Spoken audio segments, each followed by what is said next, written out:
Another sort of key observation that I'd like to just flag is that, all of you can play a critical role in creating space for innovation risk in the public sector.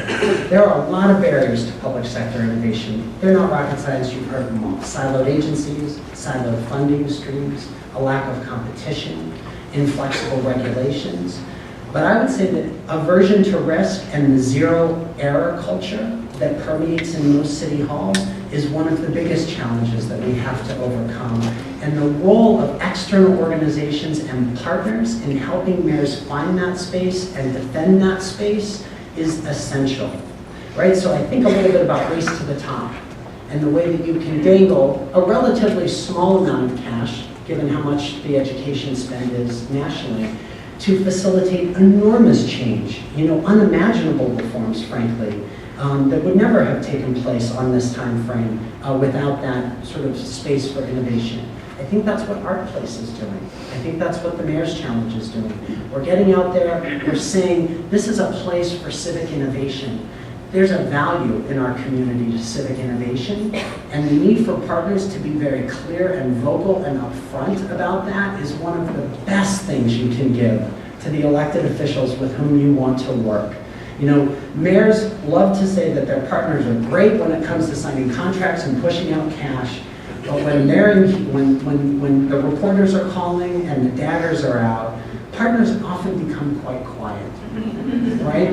And so really thinking about, a partnership, a meaningful partnership where you're really producing value to that mayor so that that mayor can see you as part of their solution means really being there when things are tough as well, right? And that's hard. We all have boards that we report to. It's not an easy, not an easy assignment, but really a necessary part of being an effective partner.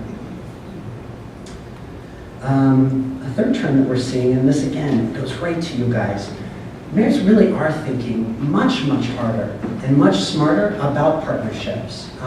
Good mayors today are focused on finding new ways to bring in talent and resources to expand the work, to create civic ownership over problems that the city is otherwise dealing with alone, right? How do we invest our businesses? How do we invest our social entrepreneurs and our nonprofits and everybody in solving this problem with me? I think no one has done that better.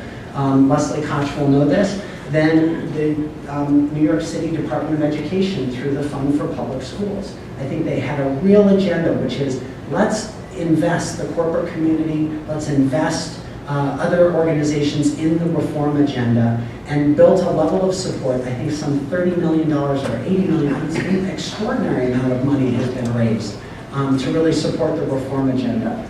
It's not always dollars, but you get my point. This new work around is coming in a couple of different forms. We're seeing a lot of cities really think of themselves as platforms. So you think about Boston, anybody here from Mayor Menino's city? They have done a fantastic job with the Office of New Urban Mechanics. It's an office dedicated to bringing in partners, entrepreneurs, individuals, giving them public data and asking them to help solve problems that create real value in citizens' lives.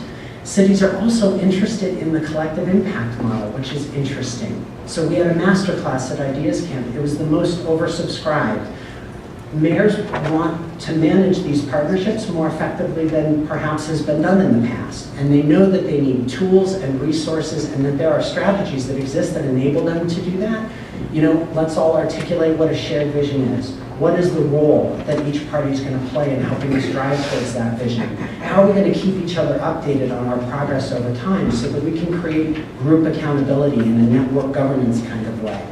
So again, I think good mayors are looking for partners. I don't know, the degree to which all of you are already working with your city halls, but it's something that we're hearing from more and more cities. They see that as an essential way to get work done in today's environment.